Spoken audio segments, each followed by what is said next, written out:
She thought she was just researching a role. But when she met a woman with only months to live, what she discovered about passion changed everything she thought she knew about acting and about herself.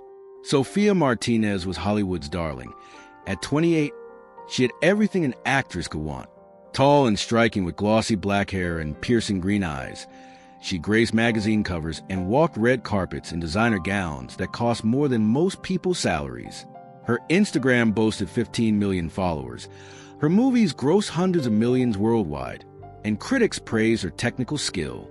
But there was one problem that kept her awake at night. Everyone said her performances lacked soul. She's beautiful. She hits her marks. She says the lines perfectly. One reviewer had written, "But where's the passion? Where's the raw emotion that makes us believe she's actually feeling something?" The words stung because deep down, Sophia knew they were true. She'd grown up in privilege, attended the best acting schools, and lived a life so carefully curated that she'd never experienced real pain, real loss, or real desperation. How could she portray emotions she'd never felt? On the other side of the city, in a modest apartment overlooking a small community garden, lived Elena Vasquez. At 45, Elena should have been in the prime of her life, but stage 4 pancreatic cancer had other plans. Her once vibrant brown hair was now hidden beneath colorful scarves. Her olive skin had grown pale, and her body had become frail. But her dark eyes still burned with intensity that could light up a room. Elena had been a high school English teacher for 20 years before her diagnosis, and even now, facing death with brutal honesty, she approached each day with a fierce determination to squeeze every drop of meaning from the time she had left.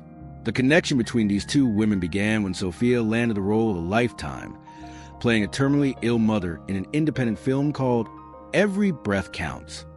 The part could finally prove she was more than just a pretty face, but the director was brutally honest during their first meeting. "You're technically proficient, Sophia, but this role requires something you've never shown before: raw, desperate, honest emotion. If you can't find that passion, this film will destroy your career."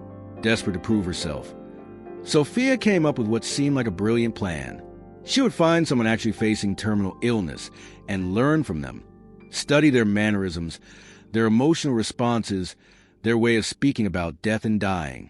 It would be the ultimate method acting exercise, and she was convinced it would unlock the authentic emotion she needed for her career-defining performance. Through a contact at Cedars-Sinai Hospital, Sophia was introduced to Elena as someone who might be willing to share her story for research purposes. Sophia presented herself as a caring actress who wanted to respectfully portray terminal illness, emphasizing her desire to bring awareness to cancer and honor those fighting the disease.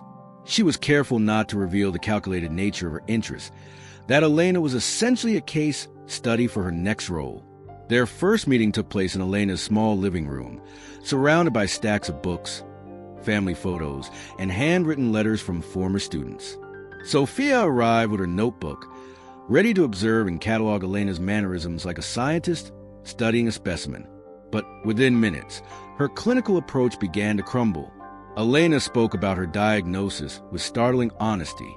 "When they told me I had 6 months to live, I felt this strange relief," she said, her voice carrying a weight Sophia had never heard before. "Not because I wanted to die, but because suddenly every moment became precious. I stopped worrying about my retirement savings and started calling old friends. I stopped cleaning my house obsessively and started sitting in my garden, really watching the flowers bloom." Sophia scribbled notes furiously, trying to capture Elena's inflections, her pauses, the way her hands moved when she spoke. But as the weeks passed and their meetings continued, something unexpected began to happen. Elena's story wasn't just material for Sophia to mine. It was becoming real to her in a way that felt almost overwhelming. Elena talked about the letters she was writing to her teenage daughter for future milestones she'd never see: graduations, wedding day, the birth of grandchildren. She described the physical pain of chemotherapy and the emotional agony of watching her body betray her. But she also spoke about the incredible beauty she discovered in ordinary moments: the taste of morning coffee, the sound of rain on her window, the feeling of her daughter's hand in hers. "You know what I've learned?"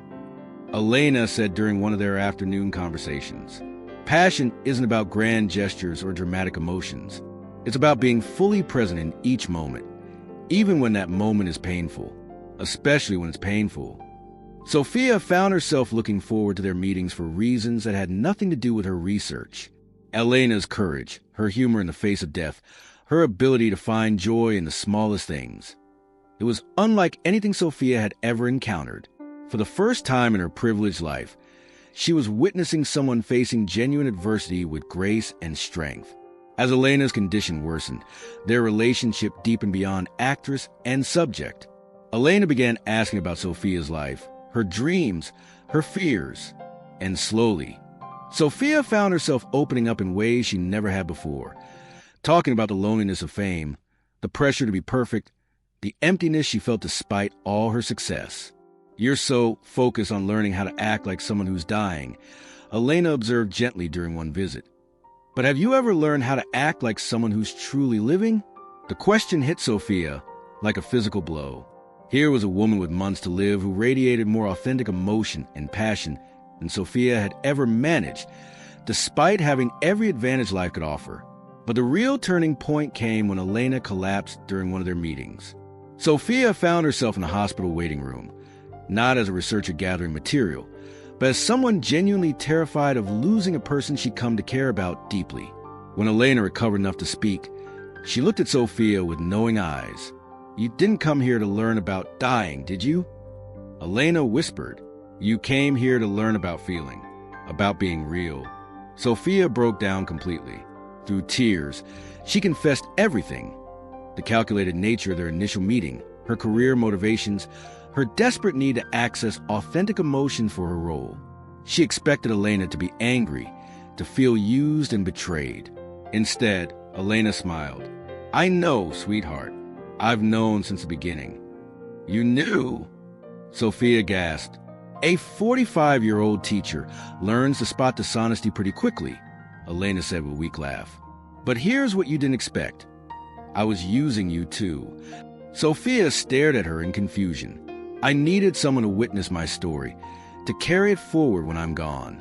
And you needed someone to teach you that the emotions you're looking for aren't something you can study or practice. They're something you have to live." Elena's voice grew stronger. "You want to know about passion? It's not in my cancer, Sophia. It's in the choice to love deeply even when you know loss is coming. It's in showing up authentically, even when it makes you vulnerable." Elena passed away 3 weeks later, with Sophia holding her hand. At the funeral, Sophia met Elena's daughter, Maria, who handed her a letter Elena had written in her final days. "Sophia," the letter read, "you came to me looking for passion in death, but I hope I've shown you that real passion lives in how we choose to face each day. You have more strength and authenticity than you realize. You just need to stop being afraid of feeling everything deeply. Don't let my story be just research for your role. Let it be the beginning of your real life." The film Every Breath Counts became Sophia's breakthrough performance, earning her an Oscar nomination and universal critical acclaim. But the reviews that mattered most came from Elena's former students and colleagues, who said Sophia had captured not just the experience of terminal illness, but the profound humanity of living fully in the face of mortality. More importantly, Sophia's relationship with Elena had fundamentally changed how she approached both her career and her life. She began using her platform to advocate for cancer research, established a scholarship fund in Elena's name, and chose roles based on their emotional truth rather than their commercial appeal. Years later, when interviewers asked about her transformation as an actress, Sophia would always mention Elena. "She taught me that you can't fake passion," she would say. "Real emotion comes from real connection, real vulnerability, and real love. The moment you try to manufacture it for your own purposes, you've already lost what makes it authentic. True passion isn't something you can study or practice. It's something you have to live, feel, and risk everything for.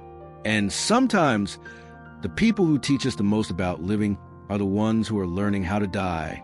If you like that story, please subscribe for more.